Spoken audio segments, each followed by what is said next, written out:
What is going on, guys? JD from New York here, and this right here is WWE Off The Script, episode number 53, part number 2 for your Saturday morning, week ending February 22nd, 2015, man. We're talking about WWE Fastlane this Sunday, live on the WWE Network. I will be right here on my channel, youtube.com.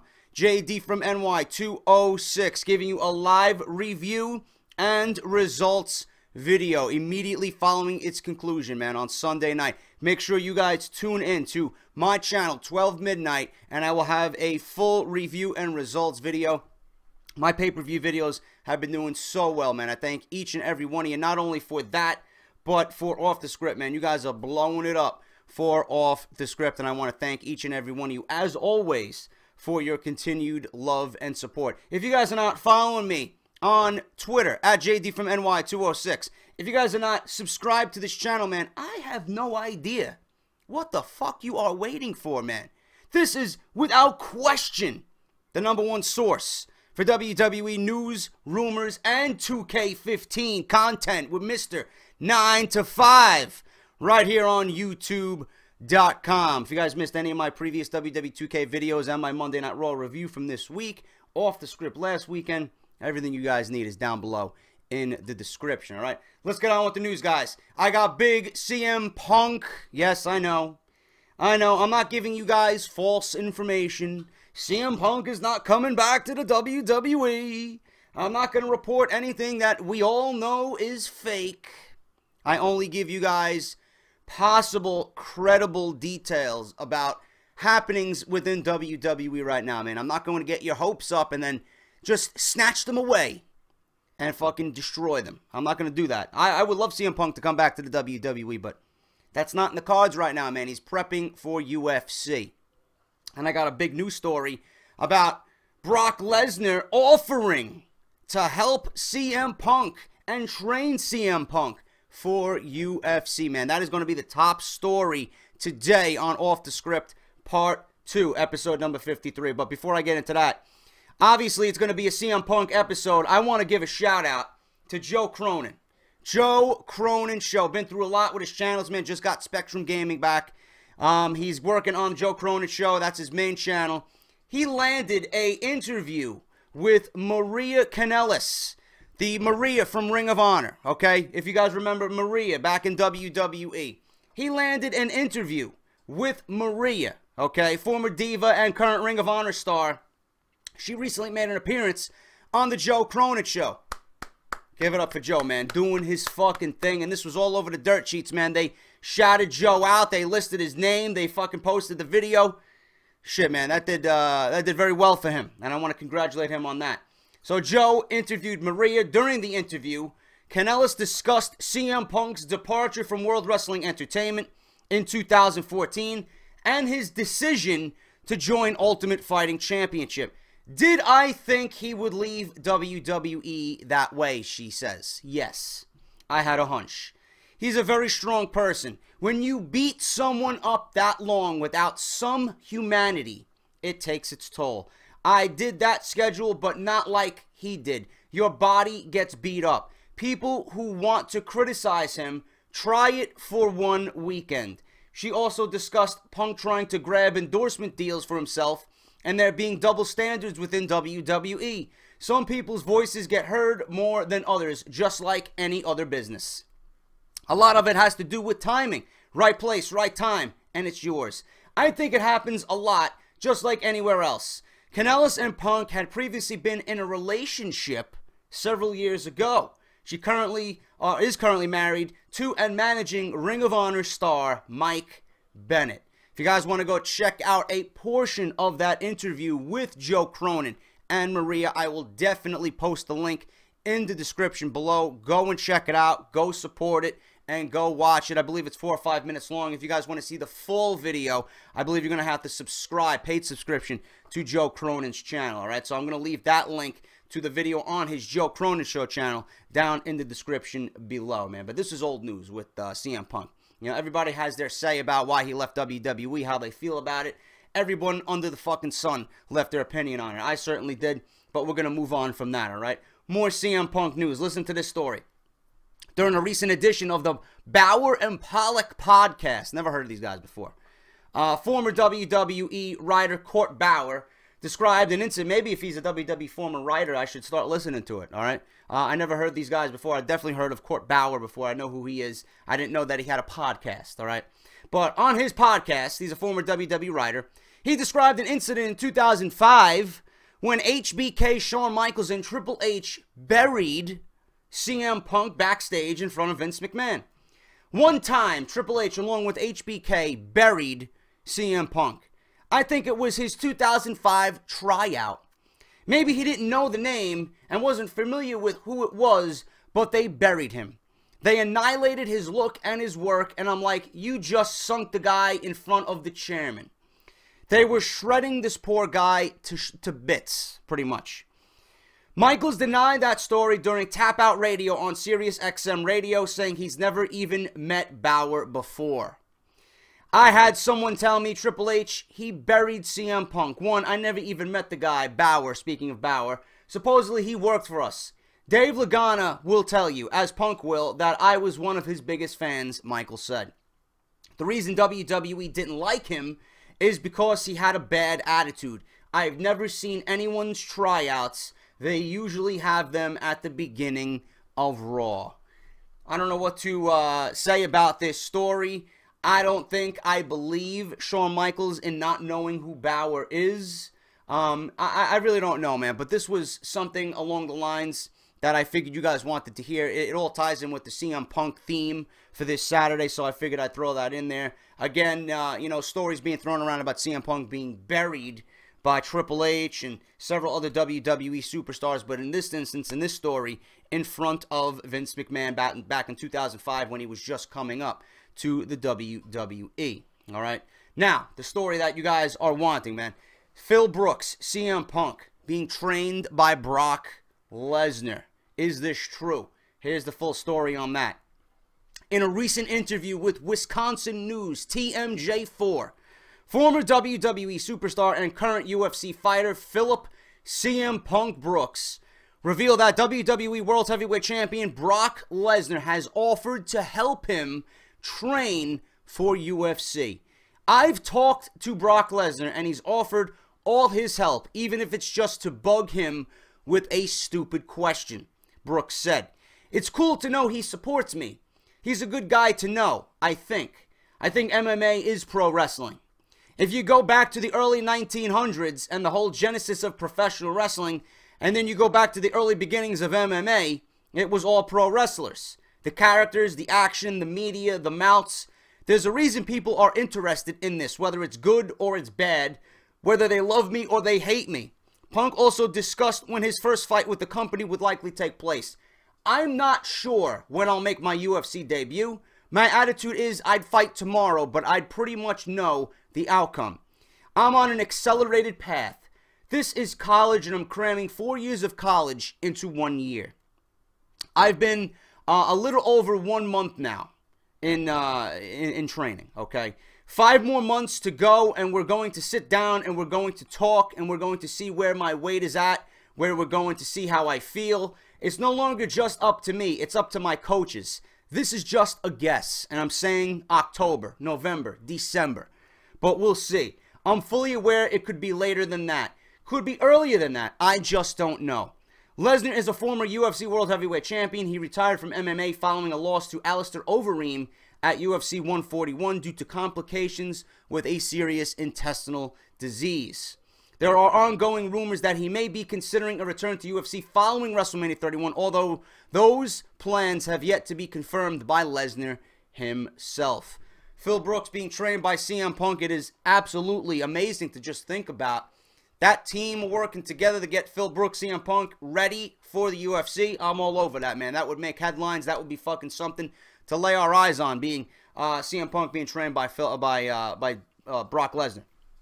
But as for Punk's fight, I don't think it's going to happen this summer, man. Everybody's expecting it to be this summer. I'm not really keen on UFC. I haven't watched UFC since Brock Lesnar left, but I know, you know, the training that goes into this has got to be there's just so much to go into it, man. You're putting your body on the line in the octagon. You know, Phil Brooks has never had any training before. He's never had any UFC experience before. He's going to milk this, and he's going to make sure he is 100% right down to the very last fucking shred that he's perfect and he's ready to go. Okay, like you said, it's going to be up to the coaches to determine, listen, our man is ready. He's out there. He's ready to fight. Book him in a fight. It's going to be up to Dana White to realize if he's ready or not. But is it going to be something that's going to be good for all of us? Yes, everyone and their mother is going to watch UFC when CM Punk makes his debut, man. Everyone. It's going to be a money-making pay-per-view. Dana White is going to make money off this. CM Punk is going to make money off this. To me, this is a win-win situation. If Phil Brooks doesn't win his first match, you can't say nothing about it, man. You shouldn't put the guy down. You shouldn't ridicule him. It is what it is, man. This is real life. This is not scripted WWE, okay? If he wins his first match, which I'm thinking he will, I don't think Dana White and UFC is going to give him someone that's overly fucking skilled. I think Dana White and UFC is going to give him someone that is on an equal playing field, that, you know, CM Punk can get his feet wet and then build up, man. This is going to be a building process. This is going to be a relationship for a few years. You know, we're going to want to see CM Punk in the octagon. We're going to want to see what he does. You're not going to throw him in there and automatically have his fucking face pushed in by some guy who's got fucking 10 years under his belt and CM Punk doesn't have one match. It's not right. CM Punk, the way I see it, is going to have someone on his own playing field, his own level. He's going to probably, you know, run through that guy, run through the first couple of guys, and then, listen, once he gets comfortable and set with what he's doing in the octagon, then they'll move him up to the upper echelon type of opponent, give him something a little bit more challenging. But as of right now, you know, there's a lot of criticism because he's a WWE guy. The UFC guys, I'm sure, thinking, you know, who's this pro wrestler coming in here wanting to come into our world, and et cetera, et cetera. All the guys training, you know, for a spot like this, and it's just given to Punk, who has no experience. These guys are working their ass off, et cetera, et cetera. I don't know, man, but I know it's going to be exciting. It's going to be a headline-making moment when CM Punk finally makes that jump to UFC and finally gets in the octagon for his first match. We're all going to be all over it, man. So, and, you know, it's going to be exciting. It's going to be good for all parties. It's going to be good for the fans. It's going to be good for Punk. It's going to be good for White. Whatever the outcome is going to be, man. Do I think WWE and CM Punk will have a working relationship again in the distant future? Yes, I do. They always come back to the WWE. If the Ultimate Warrior, if Hulk Hogan, if Bret Hart can all come back to the WWE after what they went through, CM Punk will certainly come back to the WWE. And the WWE will be foolish to let him, you know, not walk through those doors again. It's only going to be beneficial to both parties, man. So I think it's all going to work itself out. It's going to be exciting to see Phil Brooks in the UFC, and that's just my opinion on that. Brock Lesnar, even talking to CM Punk about UFC, you know, giving him, you know, hints and encouragement and, you know, certain types of strategies and what to look out for, what to do, what not to do. It's going to be great, man. Having Brock Lesnar in your ear is only a good thing. You know, physical training, I'm not sure what that is, but Brock offered his support. He offered his support to Punk, so it's going to be interesting to see. If I have any more news on this story, I will definitely let you guys know about it right here on Off The Script. More news on Brock Lesnar that I was supposed to report last weekend, but I completely forgot, and I apologize to you guys about that. It was noted as of 3 weeks ago, there is still no concrete word from within WWE on whether or not WWE World Heavyweight Champion Brock Lesnar would be re-signing or if he would return to MMA. It was said by a source this past week that nothing is definite yet, but confidence is strong in regards to Lesnar sticking around with WWE. Lesnar reportedly loves the situation he has with WWE, and he is treated second to none with few responsibilities and few dates. There's a feeling among some that it will be WWE's fault if they lose him, and the only way he doesn't come back to the company is if WWE pulls an offer at the very last minute. WWE's main hesitation with the new deal for Lesnar is said to be contract length and not money. WWE should do, without a shadow of a doubt, anything possible to make sure Brock Lesnar is, number one, happy, Number 2, sticking with the company. Number 3, if they want to resign him before WrestleMania 31, which they should have done, and that should have been the plan all along, if he does indeed stick around with the WWE, who's to say they're not going to take the belt off him? I would keep the belt on him. Honestly, if this is Lesnar's last match, obviously we're going to see a new champion. Obviously, we should see a new champion.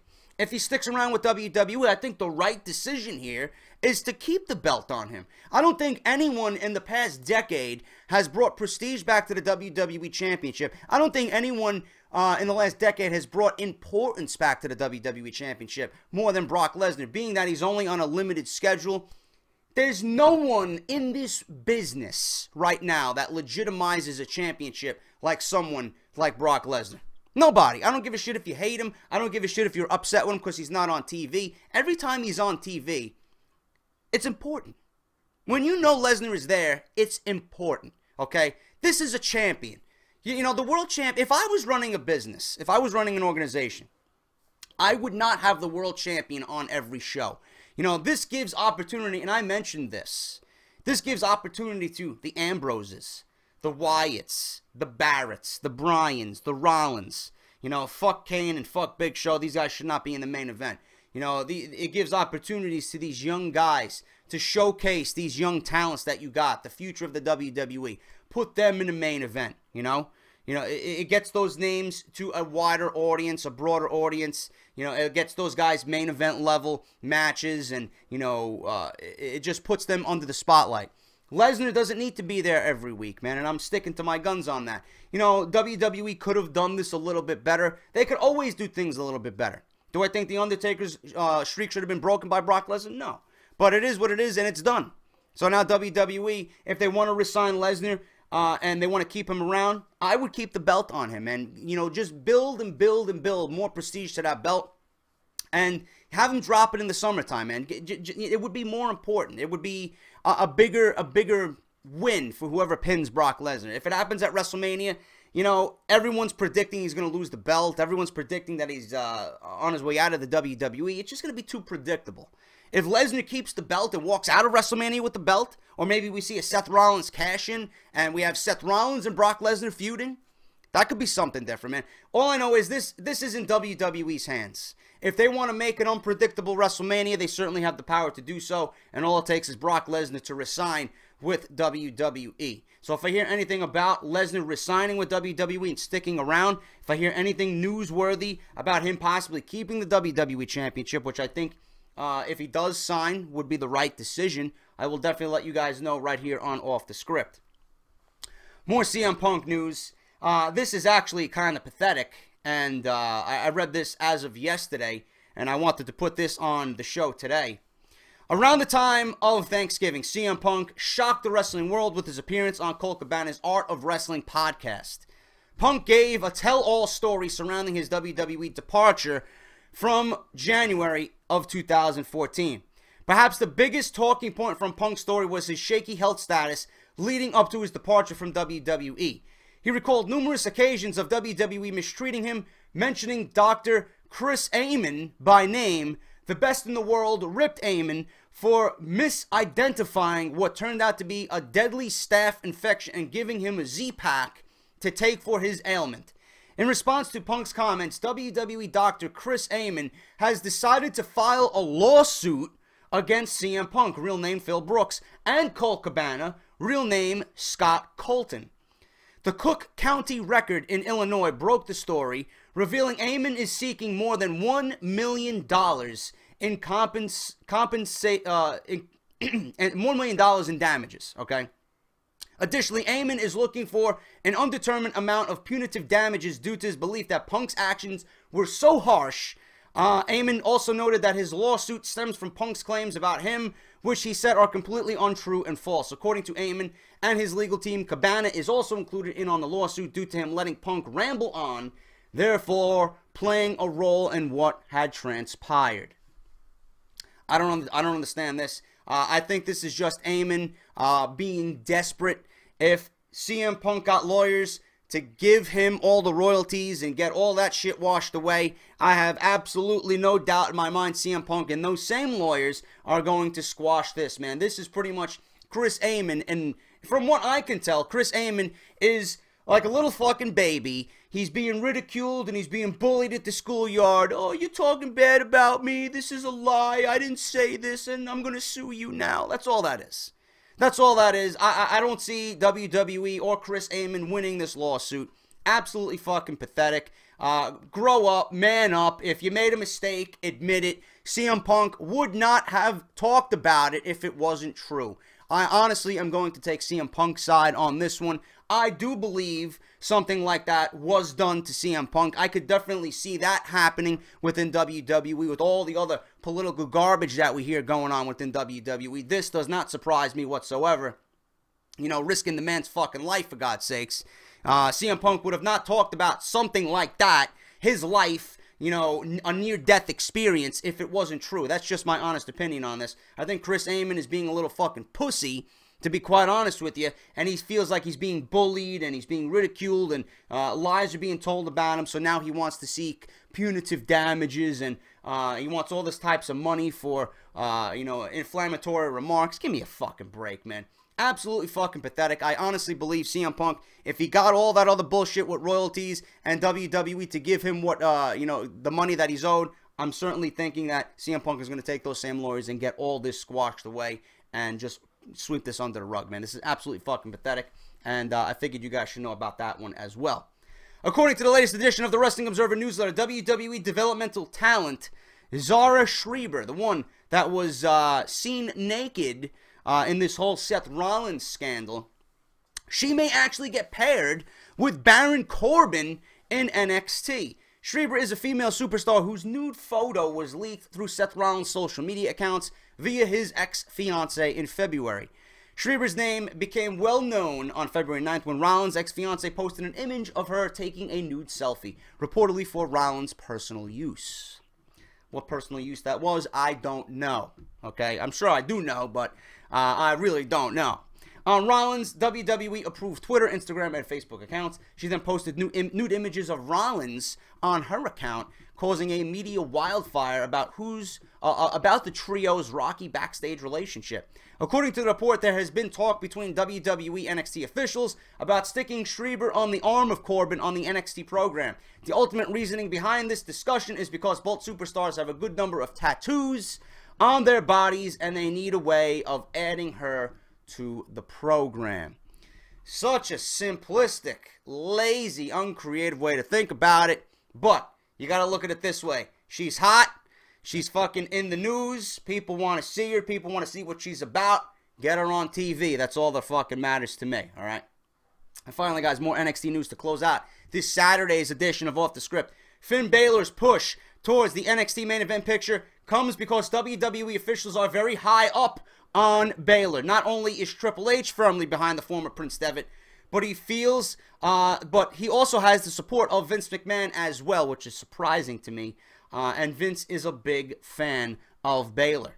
There is some concern within WWE over how Balor's gimmick will translate to the main roster, but he does have a lot of momentum. It's worth noting that before signing with WWE, Balor wanted and was given assurances that he would not have to work a lengthy stint in developmental. Balor wants to be on WWE's main roster and is expected to be brought up sooner than most of the talents in NXT right now. Balor and his gimmick will definitely get over on WWE TV. I think this is someone that the fans can relate to. If they, you know, gave Jeff Hardy the reaction and the love and the admiration that they did, I think the same can happen to Balor. I see a lot of Jeff Hardy influence in Balor, especially when it comes out with the face paint. His intro is something to be fucking mesmerized by, man. I haven't been that, you know, taken back by a wrestler's intro in years.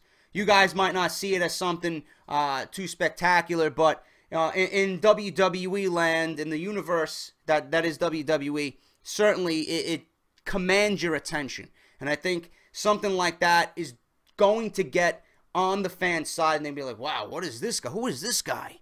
I gotta watch what this guy does. Not only does he have the in-ring skill, not only does he have the look, he's got the fucking entrance to go along with it. He's got decent promo skills, talking skills. I think Balor is going to be a legit main event guy. If I was in WWE and I was running the ship, Balor would be a main event guy, man. No matter how big he is, no matter how much he weighs, he comes in at about 185, 190 pounds. Fuck it.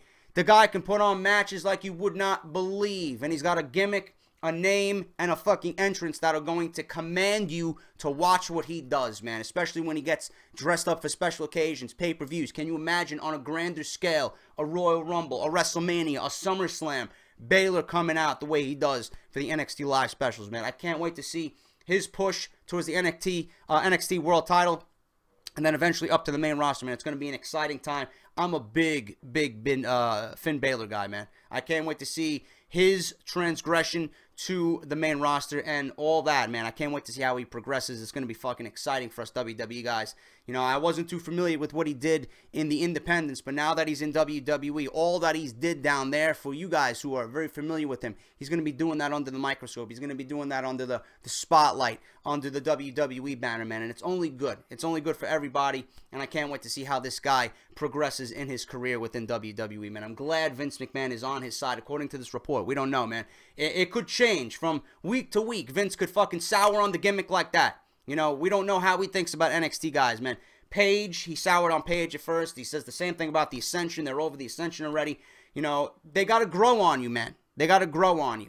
They're doing what they're doing down at NXT, but once they get to the main roster, you got to feel them out. You got to give them something to work with. You got to have a plan for them when they come up. So hopefully Vince feels the same way when he does make his debut and is mesmerized like everybody else is when he comes out through that curtain, man. I can't wait to see what happens. But that is off the script, guys.